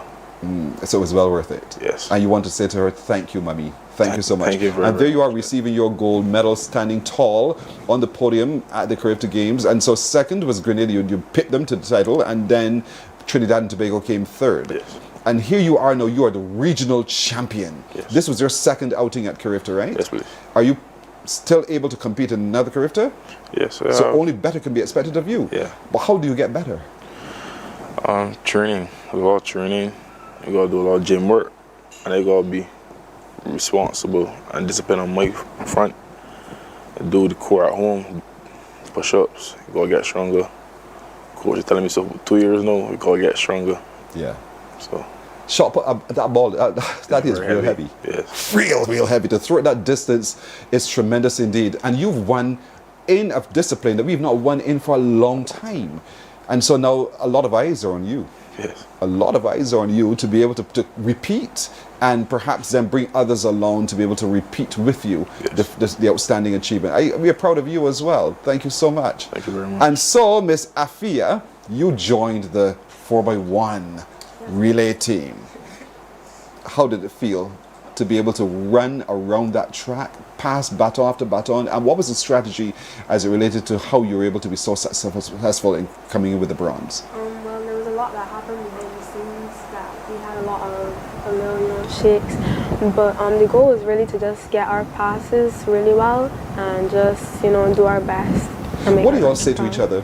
Because you can hear the person coming, right? Yeah. And you have to know when to take off. So some people say stick, some people say reach, but it depends. Okay, and you have to remember to don't run out of your zone. Yeah. That's also difficult sometimes because you're so focused on, I gotta go. And you don't pay attention to the lines in front of you. And here we are watching. And is this you? Do you remember this? Yeah, that's me running to Alika. You were passing the baton on to her? Yes. And wow, and then you were saying to her, go! Oh, I was like, yeah. You were hoping that your shouts were enough to push her forward. And you did well enough to come third. What did that mean to you, placing third? Did you think we could have done better? I never really think, I think we can just always do our best, but it's an unreal feeling because that wasn't really my goal at all. I had to get a medal, but I didn't know it was going to happen. So it was like really cool. Coach Gamble says that we have some really strong relay teams, lots of y'all who have potential to be a part of the team as well. What is your plan in terms of sticking with the sport and making sure that you are good enough to be available for selection? Well, I'm not really a 100 runner, actually. I'm a hurler. But I have the speed, I guess. So I just try to train and just, be ready whenever they ask to come. How did it feel to be at Carifta though? How does that feel? I've never been to Carifta. How does it feel? It's really cool to see other athletes from other countries. It's a really nice experience, and to get the exposure to like regional, international competition. Wow, that's fantastic. Jelena, what about you though? Because this was your first. And so there it is, you're in this massive Grenada in a massive stadium, enough people about there making lots of noise, as you claimed. And so little Jelena from the St. Leonard's Boys School is right there. How did you prepare yourself for that? I just kept focused. I wasn't really studying anybody else. I was focusing on my races and stuff. Watching past videos of me at BSOC and stuff like that. And hoping to execute that at Carifta. Lest I forget, how many medals do you have on there? 2. 2. For what? The 4x1, the 4x4. 4x1 and the 4x4, and you were part of the winning teams? Yeah. Each time? Yep, I was the anchor. You're the man who finished? Yeah. A lot of people don't quite understand what the anchor is. So you're the one who brought home the final baton. And then when the final baton was passed to you for the final time, you're the man now at the end of it all. What did your colleague who passed it on to you say to you from behind you? I didn't hear anything. You hear nothing? I didn't hear anything. You got your team laughed at you. You weren't focused on what he had to say at all. Your intention was just to get to the finish line first. Yeah. And you did so. Nobody pass me. And that nobody passes you at all. And so you have such a kick, I could call it really, and you have a style that a lot of people have likened to Willan Louis. You've heard this. What do you say about that? Me ain't computer with Willan Louis. It's myself, so yeah. But we only likened you to him because he was so outstanding, and we've seen outstanding in you as well. And that is what took us all by surprise. Somebody who could run so fast and run so fast down the back line for sure, but with such ease and style, and that is what you do. So I'm sure your coaches will continue working with you to bring out all of you so that we can see you and your full potential, because I don't think we've seen it yet. And you agree with that, right? I agree. We agree. All right, so congratulations all of you. You've made Barbados so proud. Afia, Kamal, Ashlyn, as you move forward with your career as well, we wish you only the very best. And for you, Jelena, boy, we can't wait to see what else comes from you. Proud of the whole team. Congrats to all from Judith Coombs. Judith, thank you so very much for logging in and sharing your thing. Melissa is saying so proud of Jelena. She thinks it's well deserved, your success so far. And we thank you all so much indeed. So we wish you only the very best with your future careers in the chosen disciplines that you're in, hurdles included. All right. Mornin Barbados breaks right here. When we come back, that team that ended the Carifta Games and ended it in a golden fashion will join us. Stay with us. Morning, morning, morning. Good morning. Good morning to you. Our world today is not the world God wants it to be. One of the reasons, which will surprise many, is that our planet, its governments, and its peoples are all living under the weight of Satan's rule. From the beginning of mankind's existence to today, human history is the written record of what it means to live under the rule of the devil. Yet that rule is coming to an end. And what a difference that will make. Every Sunday at 9 a.m. on CBC TV 8, tune in for Tomorrow's World, sponsored by the Living Church of God. Some ask, what makes Barbados so special? We at Mornin Barbados say it's you, our exceptional youth. You are talented, resilient, and inspirational. You are the epitome of the Barbadian spirit, testing the boundaries of your creativity. If you are an entrepreneur, artist, baker, designer, author, or have done anything you think should be highlighted, email us at morninbarbados@cbc.bb. Let us show the world our exceptional Bajan youth. From the beautiful shores of the gem of the Caribbean, Barbados, home of the amazing Harrison's Cave, the tantalizing Oystins Bay Garden, our historic garrison, the indigenous road tennis, and the friendliest people in the world. We are 94.7 FM, the ultimate Bajan experience. There is a saying, you can find a Bajan anywhere. Are you a Bajan living abroad? Or do you know of one who has migrated to another country? Well, we at Mornin Barbados would love to have you or them on our Bajan Affair segment. Share your amazing stories, experiences, and how you have adapted to a new culture. Send us an email to morninbarbados@cbc.vb, and together we will travel the world.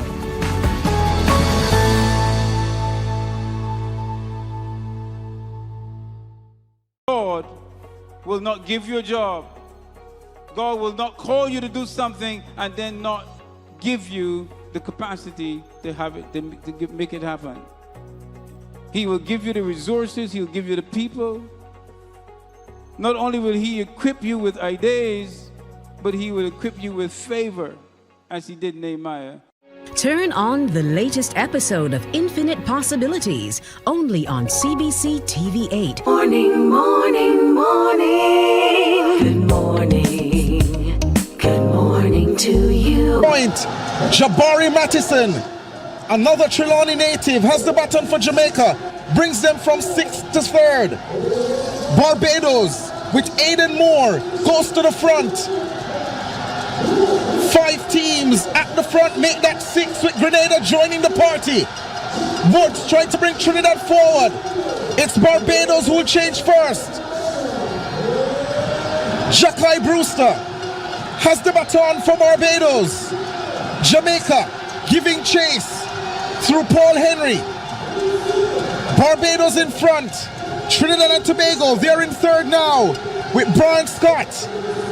Bahamas with work to do, the defending champions, in 4th. Zion Shepherd has the baton for them. Team Barbados having a good run here on the final night of the Carifta Games. Paul Henry in striking distance. With 1 change to come, Bahamas, they move into 3rd ahead of Trinidad and Tobago. Jamaica with Paul Henry goes to the front. Barbados staying close by. Jamaica changes first. Tyrrell gets the baton for them. Shamari Greenwich-Lewis gives chase. The 400-meter hurdles under 20 champion in Tyrrell has the baton, but Barbados are moving with alacrity. They have gone by Jamaica and look to open a gap. What a big run this is for Team Barbados. The gap widens. Jamaica can't respond. Bahamas also gaining on Jamaica. It's Barbados in front and motoring away from Jamaica as Bahamas try to go with them as well. Barbados will win gold in the 4x4. Big run for them, and the time is fast too. 3:05.68 was the record. 3:05.49 on the clock downstairs. If that stands, the Barbados team has shattered the record. His words were, the Barbados team has shattered the records. We have record breakers sitting with us this morning. Next to me is Aiden Moore, Nadal Seal, and Jackie Brewster. And just 3, Shamari can't be with us this morning. But congratulations, fellas. Not just on a win, but shattering a record set by Jamaica. Aiden, what did it mean to you to run that race to create a record?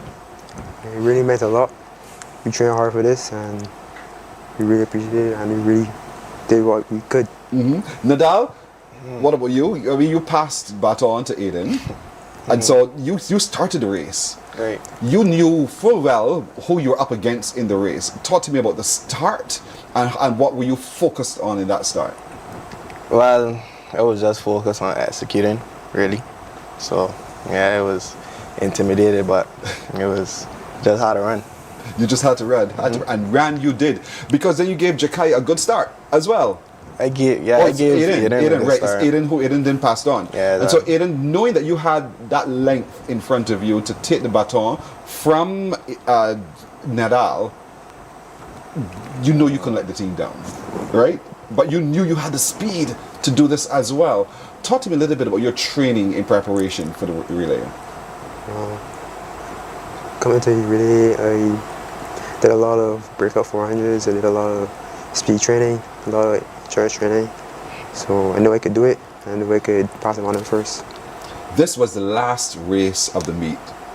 Last race of the meet. Last time for Team Barbados to be able to win a medal. Win or lose, we want to win a medal. Did you all have, as you huddle together, do you have that kind of discussion at all, Jakai? About this is it, boys. We got to do this. Yes, please. I was in car room. We thought I said we're gonna go in and do a job.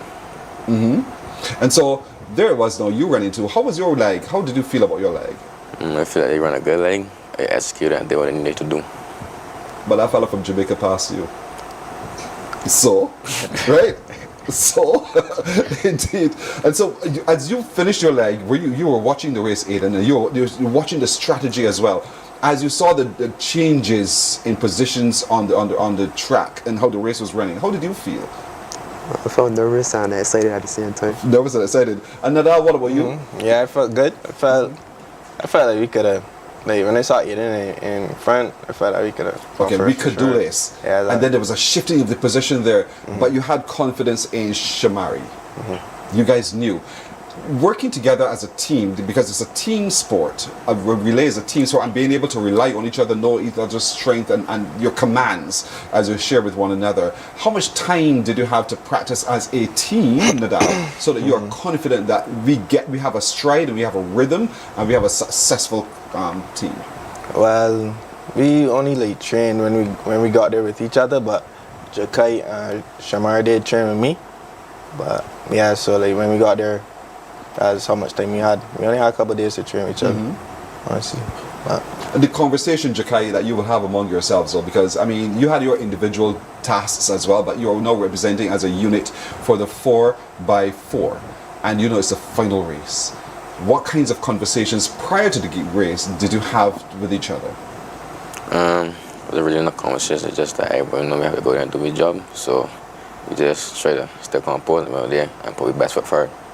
Breaking the record, what did that mean to you from the outset? Honestly, it meant a lot. I didn't even know we broke the record after. I was just so happy.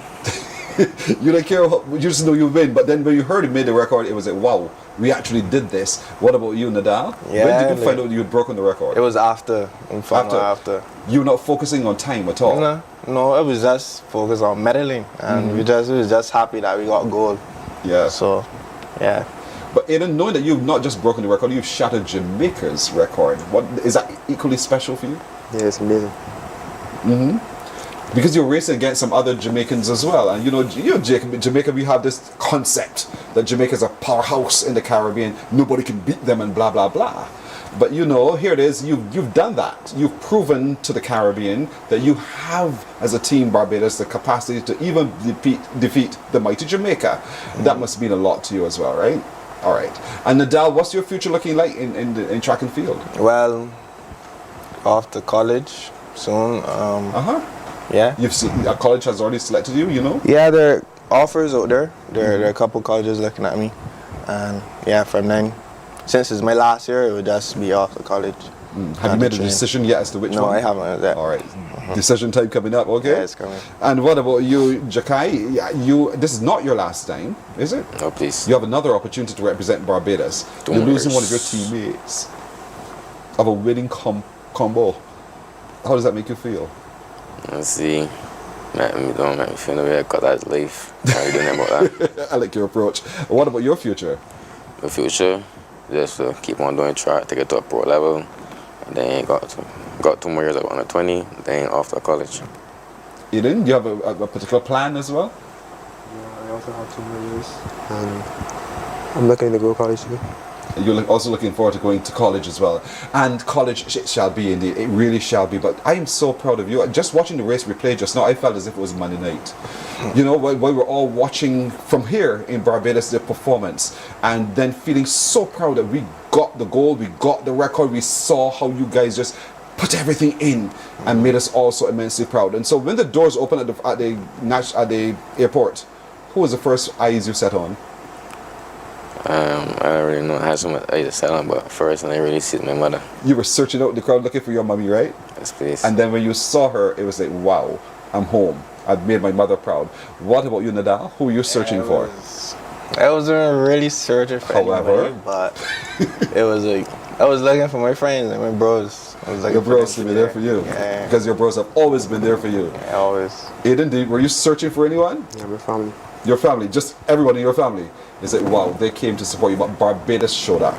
And that means that Barbados is so proud of you. We're looking forward to all of the other performances that you're going to be doing, and we know excellence lives in each of you, so we're very proud of you. Well done, well done, well done. We thank you so much indeed. And to all of the Barbados team, so proud of Jelino. That's from Melissa. Marcia Ross says, Barbados to the world. Congratulations again. And more comments. People on social media are commenting about it. Wow, those brought tears to my eyes, as so many people did as well. Pat Ben says, just watching this again is bringing tears to me. Barbados, Barbados, Barbados. And so it's brilliant to have them. So we want to have all of our medalists and the whole part of the team Barbados, there were so many of them, to rejoin us on the stage as well as we get ready to close out the show today. And I mean, you hear the clank, clank, clank, clank, clank of the medals indeed, but that's because we're proud of you. Come right in, come right in, come right in. There's space for everybody, and there's space in our hearts for each of you as well. We say thank you for making this little nation so very, very proud of you. Very proud of you. We thank you, Joy. So, I'm not an athlete, but I will stand with you. I have lots of wires, so you've got to forgive me for just a second. But so to all of you, we say thanks again.